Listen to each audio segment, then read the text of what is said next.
And good evening, everyone. It is Saturday night. It's time for anime, and it looks like it's a small group tonight.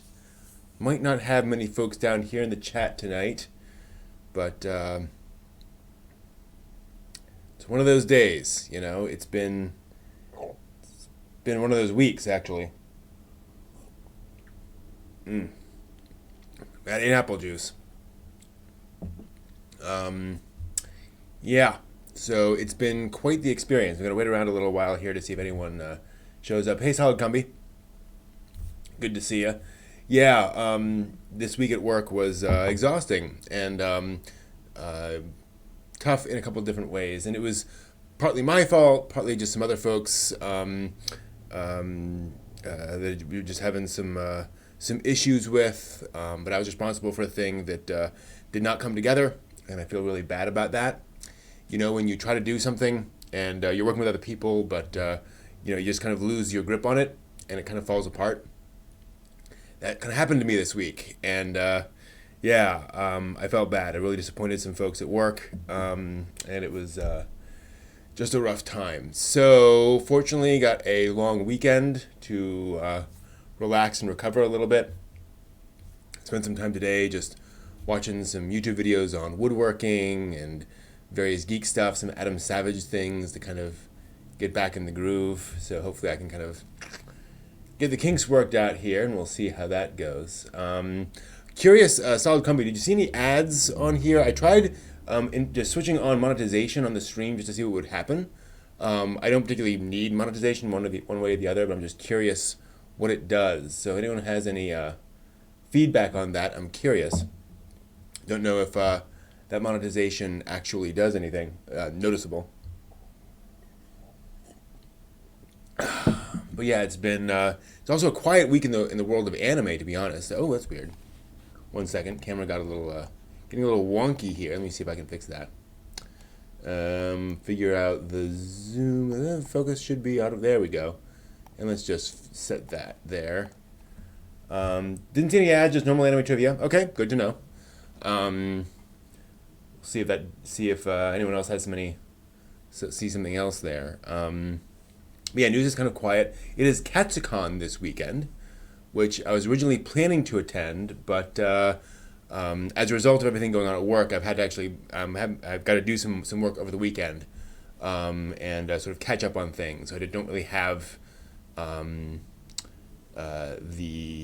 capacity to go to Katsucon.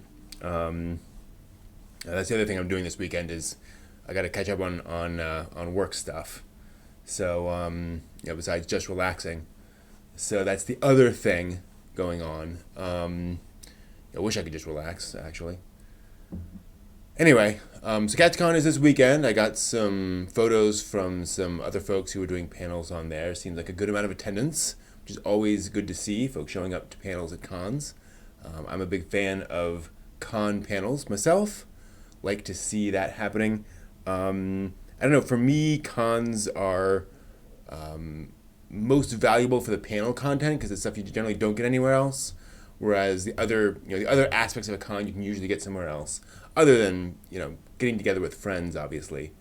I might go see Sonic. Actually, one of the news items from this week might not make it into the actual news feed. Is Sonic made a couple $1 million opening day, and is now on track to make something like $55 million opening weekend, which would be, I think, the highest opening for a live action movie adaptation, live action movie, video game adaptation, I should say. So I'm curious about that. That said, I haven't even seen the new Star Wars movie. I should probably see that. But I am curious about the Sonic movies. I got to admit the trailers didn't particularly sway me one way or the other. It was just, oh, yep, I guess it's a movie with Sonic in it. It didn't look bad, just like, So, we'll see if that makes me any more excited. But didn't really blow me away. But that much attention means that there must be something going on there. Hopefully, it's okay. I was afraid that the the controversy around the CGI would mean that no one would go see it. That would kind of kill any interest in it. But apparently not, which is cool. I'm glad to see folks giving that a second chance. Because when filmmakers respond to audience audience reactions and are like, no, okay, we get it, we'll fix it. It's worth giving them that chance to say, okay, maybe it's going to be something worth seeing.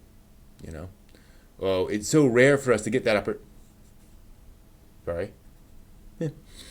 it's so rare for us to get that opportunity to actually influence a major media work like that, of having fan reaction actually really make a big difference in the production to that scale. Usually there'll be a test screening that might tweak things here and there, but not that big audience reaction where everyone was like no, and then the filmmaker saying, okay, we're going to change things. That's pretty cool. Pretty cool to see. I hope that is a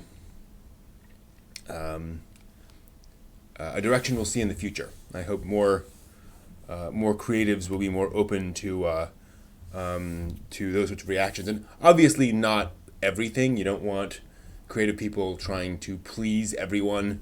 That's kind of the death knell of creativity often, where you've got a lot of different, you've got a very creative person, but then you're trying to respond to questionnaires and please every single human on the planet. It's just not going to happen.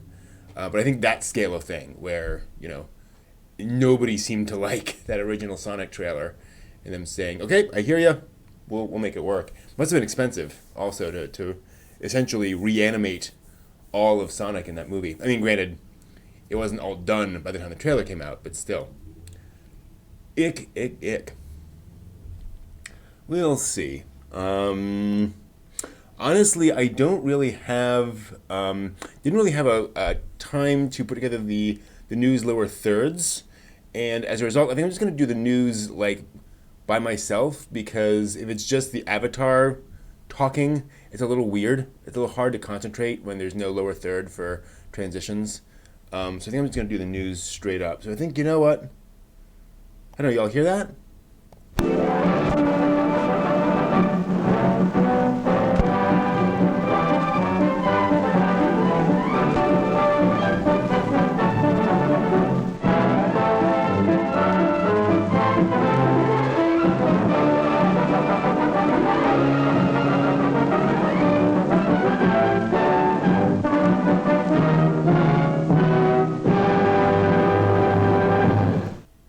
Yeah, and we'll move over here, change things around a little bit. I'm kind of dark on one side, but such is life.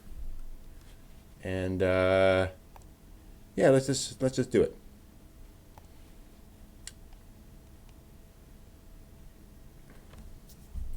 And welcome back to the anime news for the week ending February 15th, 2020. Where today we do not have the avatar. I'm just talking straight to you about some of the anime news of the week. Starting with the live-action adaptation of Wotakoi, Love is Hard for Otaku, which opened and debuted at number 1 on opening weekend in Japan. That is pretty darn cool. Sold 169,000 tickets to take in about $2.08 million equivalent from Saturday to Sunday. And sold all told about 2.73 million US from Friday to Sunday, which is pretty darn cool. That's on 304 screens. It earned 18% more in its opening weekend than the live-action Disastrous Life of Saiki K.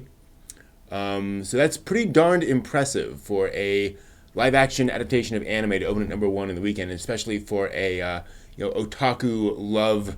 Romance sort of film. So good on you there for Wotakoi. Also good on Hayao Miyazaki, the Academy Museum of Motion Pictures. That's the name. Will be opening opening soon. That is the Museum of the MPA, the Academy, Motion Picture Academy. And one of their first exhibits will be on Hayao Miyazaki. That's what makes this all work together. And they've said that some of the material in that will be stuff that has not been seen outside of Studio Ghibli's archives, from Totoro and Spirited Away as such. There will be at least 200 concept sketches, character design, storyboards, layouts, cells, backgrounds, film clips, and immersive environments. That's pretty cool. Plus some unique Ghibli merchandise, so they say, at the museum's shop. The whole museum will be a retrospective of the 90-year history of the Oscars, obviously, so forth and so on. So it's really cool to see the American Academy honor Hayao Miyazaki, a Japanese anime director. That's pretty darn cool. Some slightly more worrying news. It's been announced that Toonami is shortening its block to only 3 hours. That said, Jason DeMarco, the senior vice president and creative director for Adult Swim, has said that the 5.5 to 6 hour block was just really long, and as he put it, quote, getting too expensive and unwieldy to handle, end quote, which in my opinion sounds like, that's a lot of content to license and put on there. And so that kind of raises your profile and raises your budget in ways that might be a little difficult for something like Cartoon Network. So he stated, DeMarco stated, that his team prefers a 3 hour broadcast length for Toonami. It just kind of feels right. So sounds like a good move overall. Obviously everyone wants more anime on television, but you can get too big. So that sounds like what's happening there. So hopefully it's not too big of a deal.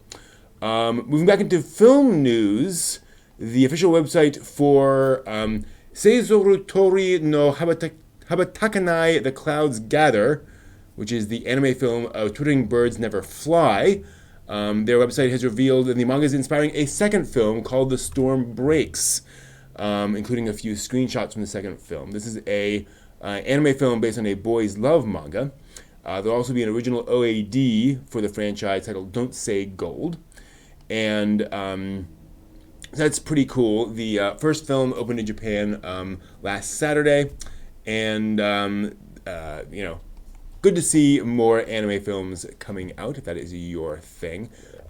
Speaking of more things out there, Shinichiro Watanabe, legendary anime director behind Cowboy Bebop, Samurai Champloo, and Carol and Tuesday, will be attending South by Southwest in Austin, Texas on March 17th, where he will be speaking at a conference panel that day.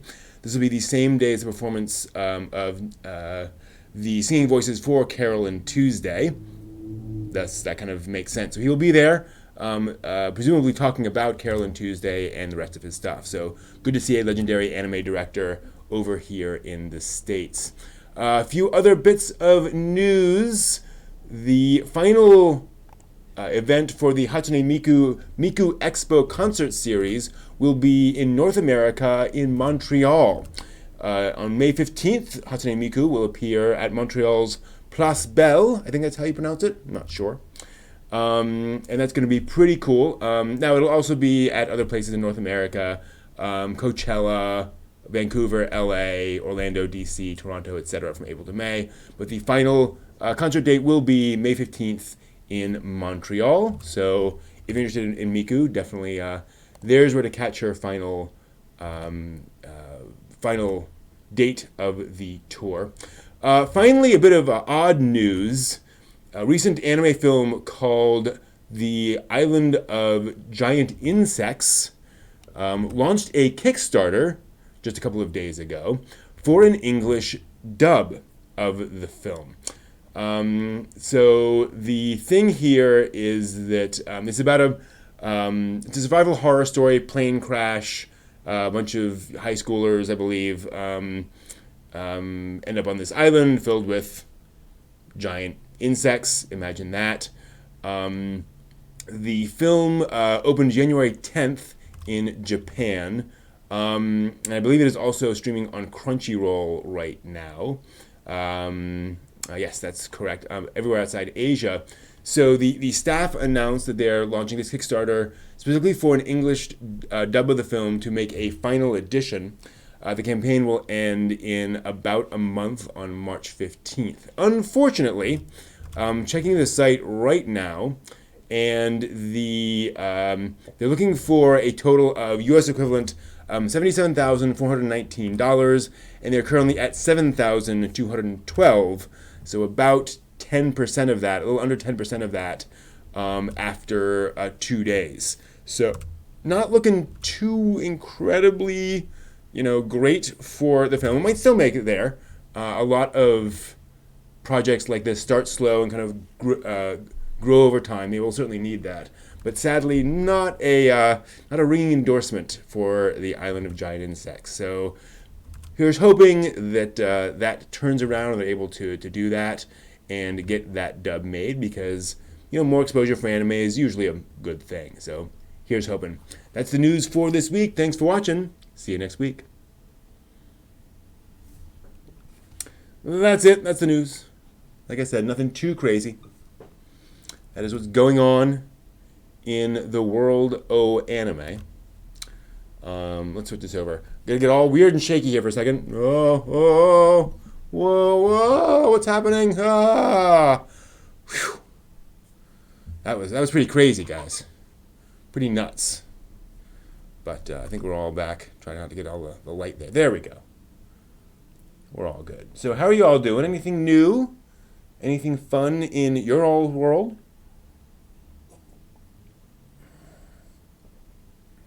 As I get nice and hammered. Oh, I am not used to drinking alcohol. Oh, that's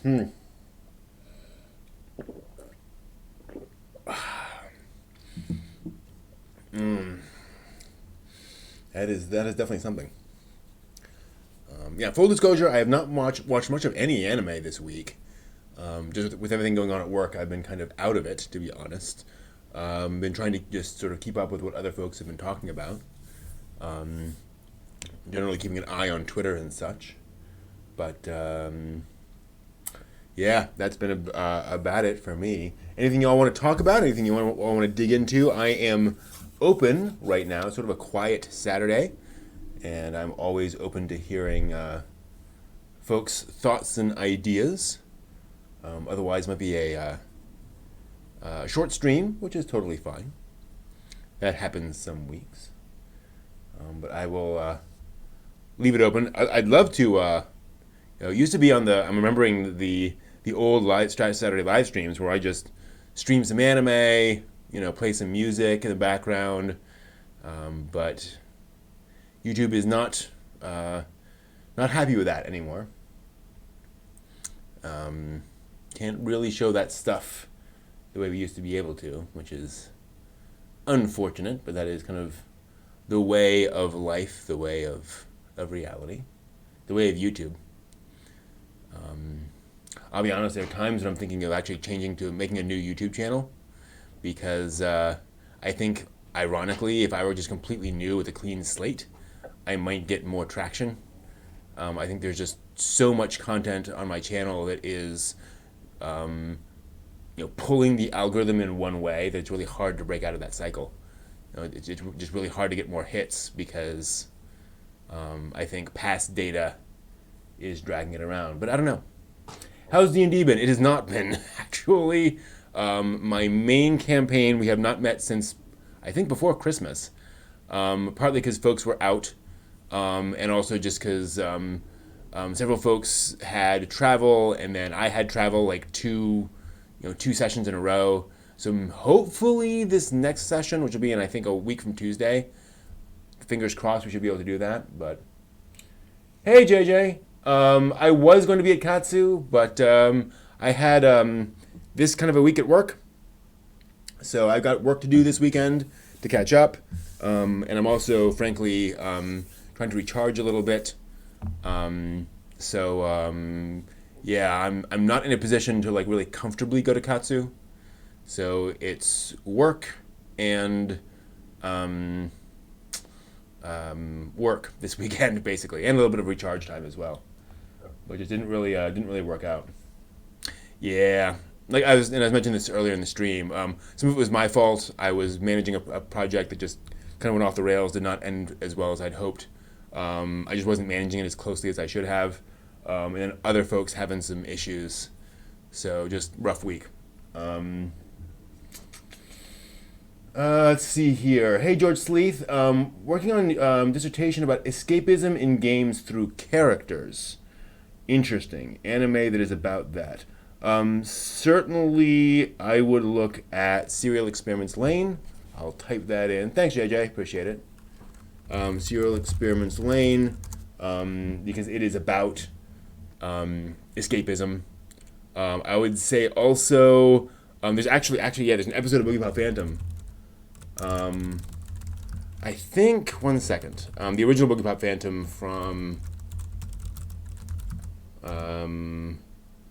2000. From 2000? Year 2000?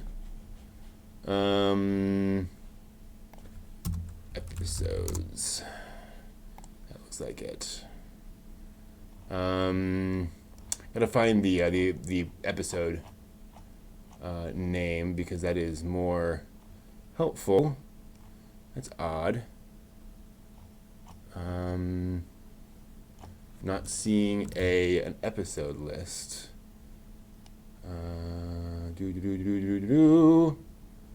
Not looking for Big Pop and Others.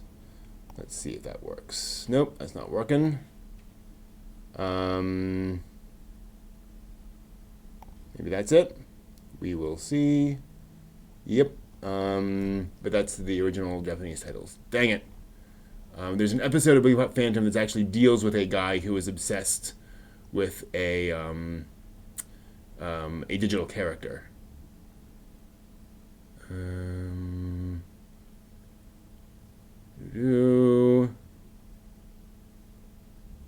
That's it. Do we have the English title? My Fair Lady. Episode My Fair Lady. And this is the original year 2000 version.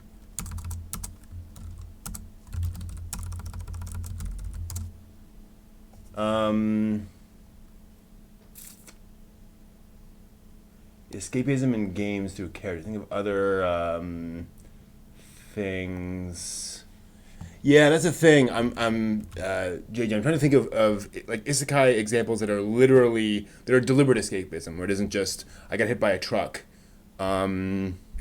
Erased is a good example where it's kind of weird time travel thing, but it's not intentional. Most isekai series, it's more or less accidental. Even when somebody is looking for a new life, there's not they're not trying to escape their current life directly. Although there was an isekai recently that was that, where the main character was had this really was kind of a sad sack of a human being, and died and was reborn and kind of wanted to do better.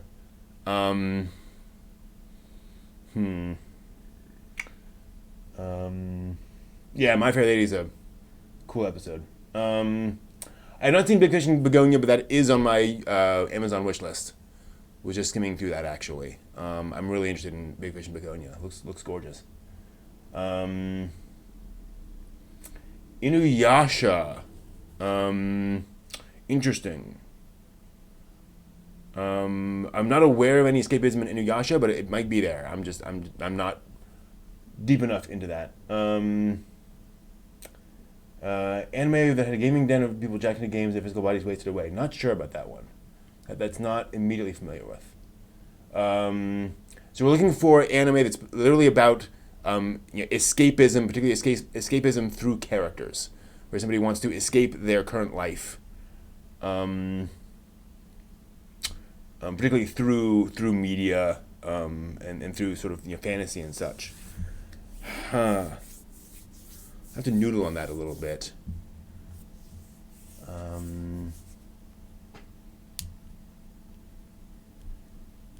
Yeah, and certainly in some of the video game stuff, there's a certain amount of escapism, but it's more kind of the like you escape into any sort of media experience. So I don't know the folks in the game of Log Horizon or Dot Hack in the world, are really trying to escape life. Dot Hack Sign doesn't really have that much. Yeah, Welcome to the NHK. That's a great one.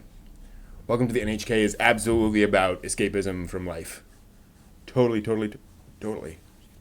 I'd also argue Fractal. Very much. That is a theme for kind of the world in general, where folks are living in this sort of augmented reality, sort of quasi-virtual reality paradise, in which they don't have to interact with anybody because everything's managed for them, and the downsides of that. So I think Fractal hits on that. Gosh.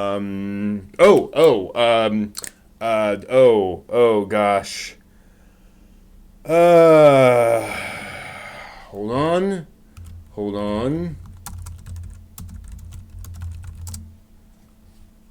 This is absolutely it. Come on. Paranoia Agent. There it is. Paranoia Agent, the TV series. That is literally an anthology series, although it all kind of connects, about escapism. That is its primary theme. Our characters trying to escape things, in minor and major ways. Very, very much. I'm trying to think of anything. What about Bunny Girl Senpai? Is that about that as well? I only saw the first episode of Bunny Girl Senpai and was intrigued, but did not, didn't finish it. One of those shows that was like just outside of the range of things where I was like, oh yeah, I definitely want to come back to it.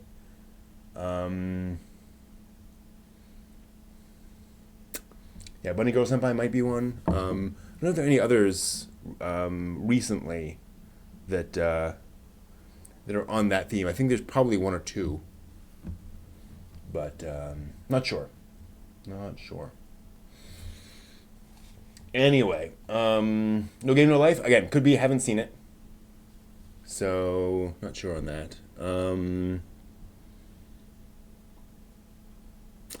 Summer Wars, yeah, Summer Wars definitely has some escapism aspects of it.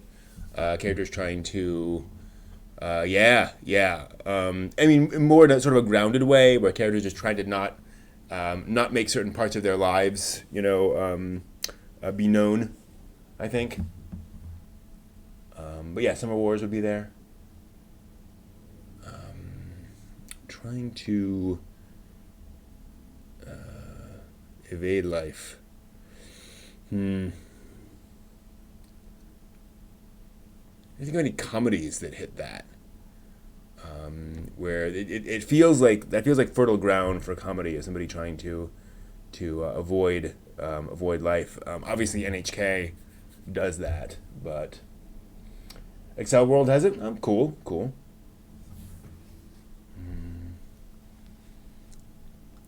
Perfect Blue, yeah, that's true. Perfect Blue would be that. Although it's more about, I guess, obsession. Where a character is, escaping into that obsession with that one person, more than anything else. Tokyo Godfathers, absolutely, yeah. That is definitely about escapism, in, again, a very grounded, sort of real-life way of how people really do try to escape. But yeah, Satoshi Kon is actually a lot about that. Escapism in multiple forms, sometimes healthy, sometimes not. Millennium Actress is probably about healthy escapism. Millennium Actress, there we go. But yeah. Paprika, again, sort of relatively healthy escapism in the sense that, we all have dreams and fantasies and such. The main character is just exploring that. MMO Junkie, yeah, I would argue that, totally. Yeah, because those are folks, to various extents, hiding behind their online identities. Yeah, absolutely MMO Junkie. and that's also good because it treads a nice middle ground between having characters who are kind of uh, who do spend a lot of time playing video games, but aren't being portrayed as stereotypical, angry video game nerds. Where it's just they're just people who play these games a lot, and the main character has a good and logical reason to spend a lot of time playing games. So yeah, that's a good one.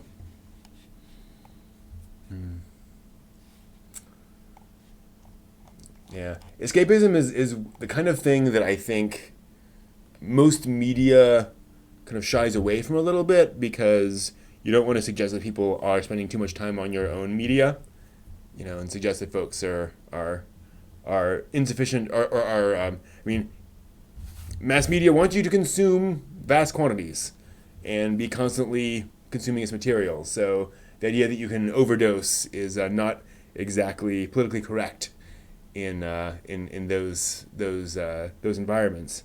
So it doesn't get touched on too much, but you see it here and there, especially from those more auteur directors like Satoshi Kon. God rest his soul. Mm.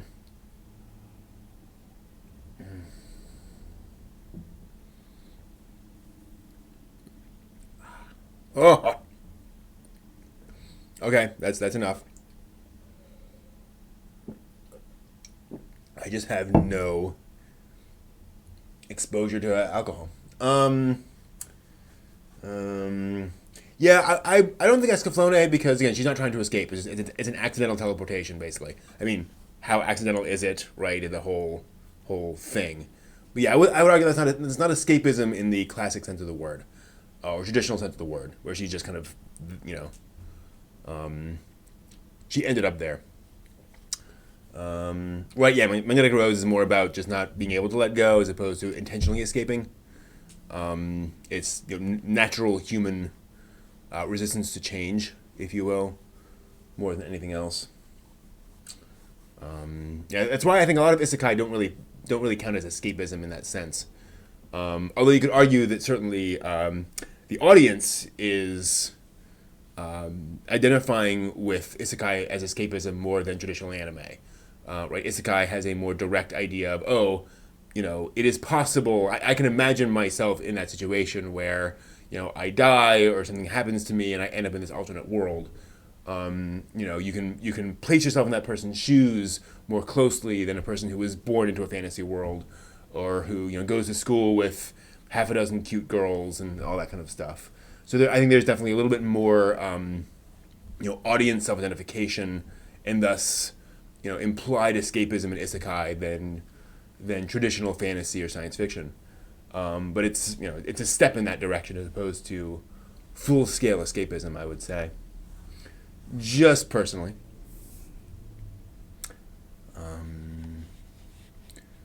Yeah, that's interesting. Escapism is not a topic you see that often.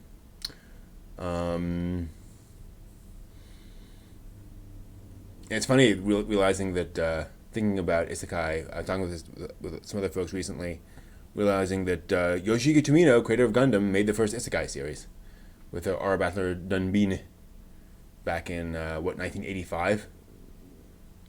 Kind of crazy. Interesting, JJ. Gun Gale 2. I did not know that. Huh.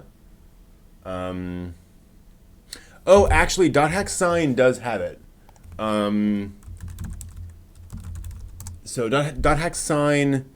So mild spoiler. There's a character in the game, Tsubasa of the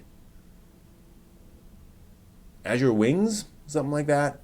And Tsubasa is a fairly major character in the game, a fairly major player character in the game. And in real life, she's in a wheelchair, and in the game, she finds kind of agency and a sense of self power to the fact that she can walk around and that she appears to be just like everyone else, although she has like little angel wings, but still. So there's definitely definitely that there. Ha, yeah. So yeah, that's definitely a thing in Dot Hack Sign. Again, sort of, it's a minor spoiler for an anime from, 1999, 20 years ago. So yeah, there's that's an interesting aspect of that anime, especially because Japan doesn't really deal with like physical limitations in that way, or physical disability. That tends to not be really addressed much in media. So to see that done directly is very interesting. Hey, Spin, good to see you. What shows am I watching this season? Like I said earlier, I haven't been really keeping up with much this week. Still interested in 22/7, Inspector, ID Invaded. I think there are one or two others on my queue. I want to finish up Gunhead. Not Gunhead. Gunhead's a very different thing. No Gun Life from last season. I'm like halfway through that. Want to finish that up. And there are a few others that I definitely have my eye on, but it's hard for me to watch get through more than 2 or 3 shows in a season. To be frank, at this point in my life, hopefully, I might be able to improve that. We'll see. Yeah, you don't see people who are not, I don't know the term, but normative. You don't see people who are missing a hand or who are in a wheelchair or whatever much in anime. There's an anime from 5 or 10 years ago that had the first ever anime character who could not speak and use sign language. It was the first character who used sign language in anime, and that was like 10 years ago. And you think anime's been around for a while. That's pretty amazing. No demons to speak of so far in interspecies. That's interesting. Yeah, fair enough. Well, we'll keep an eye. Like I said, I suspect it'll happen sometime soon. Yeah, Silent Voice, certainly. Does that. And then there's the anime, this Breakers this season that's all about the Paralympics. So obviously there's a lot of that there. But it's pretty uncommon. And partly because, and actually the guy who made the one with the mute character, the girl who can't speak, said one of the reasons is it is more expensive. Teaching your staff sign language, finding ways of representing that character and having that character get stuff done is more expensive to animate and more time consuming for the production process. So it doesn't happen that often. Started watching Gamers at lunch. Reminds you a lot of Genshin. Cool. Fair enough.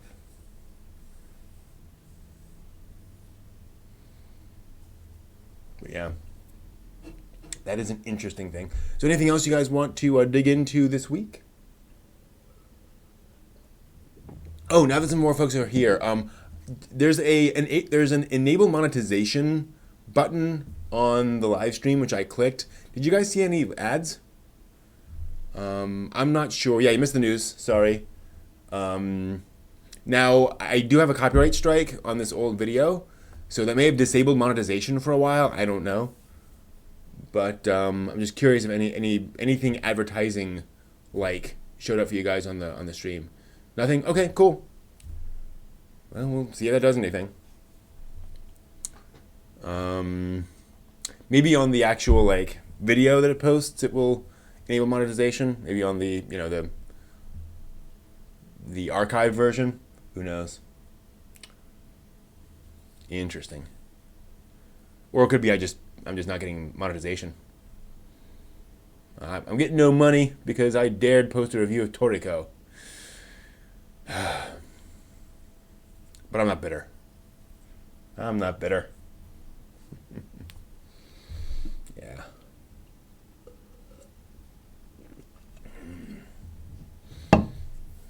What have I been watching? Been catching up on Adam Savage's videos on Tested. Always love watching his builds. I've been watching a series called Technology Connections on YouTube, which is all about kind of how technology works, history of things like VCRs and DVD players and such, and how weird technology, or not just weird technology, but also like real, normal technology was invented and such, which was kind of interesting. I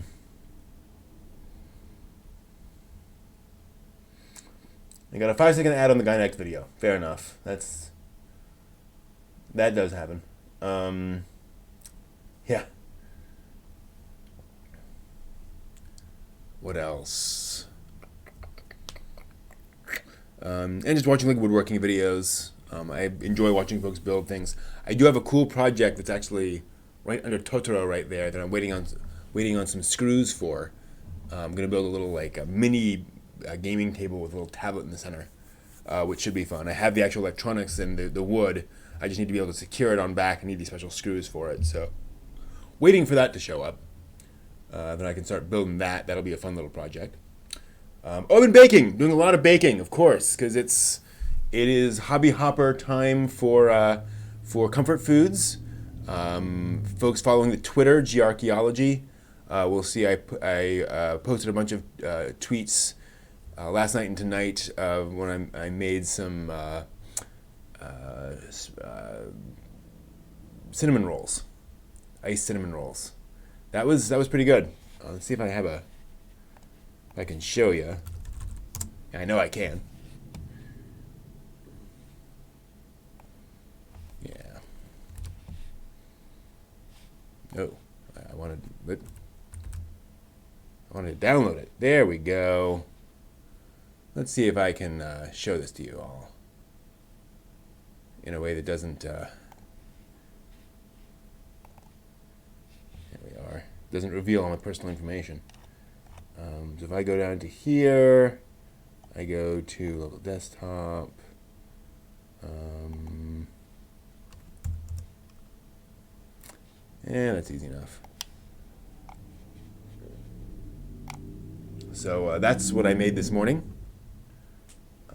Some good old cinnamon rolls, fresh out of the oven with some vanilla icing on there.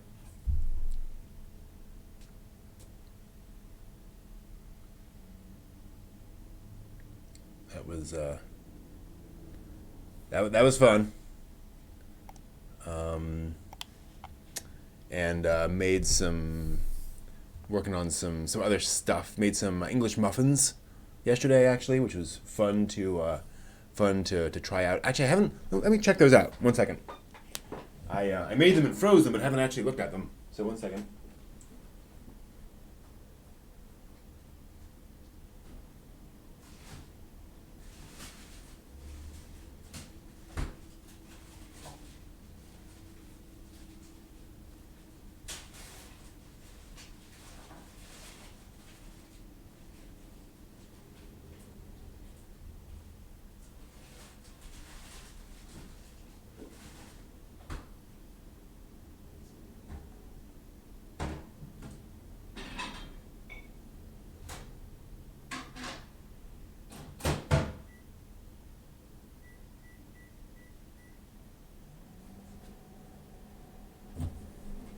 I put them in the freezer, so I need to defrost them.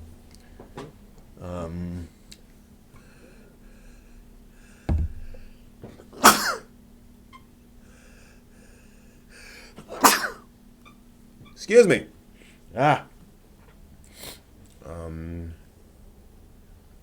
You saw some of the Technology Connections videos, Matt. Cool.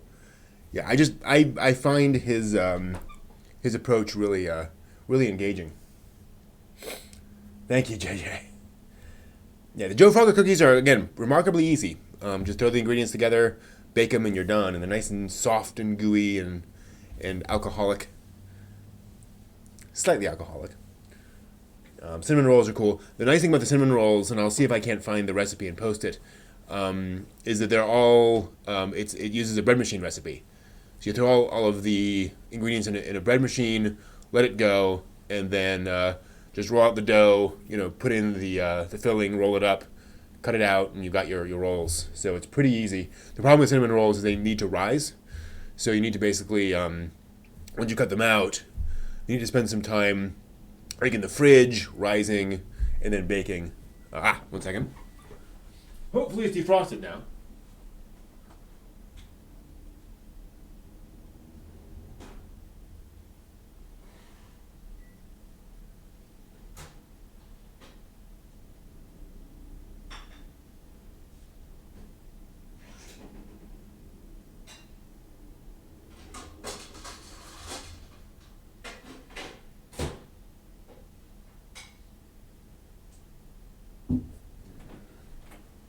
So the moment of truth.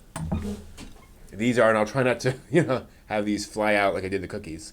So there's an English muffin. Obviously, they're a little more puffed up than your average stuff. These are very hot. Probably defrosted a little bit too much. So I need to wait a moment for that to cool down. And we'll see if it turned out to be like a real English muffin. But this is, again, a bread machine recipe. So you put the stuff in the bread machine and then divide it, when the dough's done, divide it out into pieces.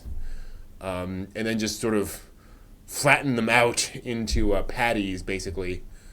Let them rise, and then put them on. I have a cast iron skillet, but any sort of pan, and just put out a pan, put a little bit of oil in it, and just cook them on the range. Have a griddle, that kind of stuff. There's either a fly or a spirit. Both are possible.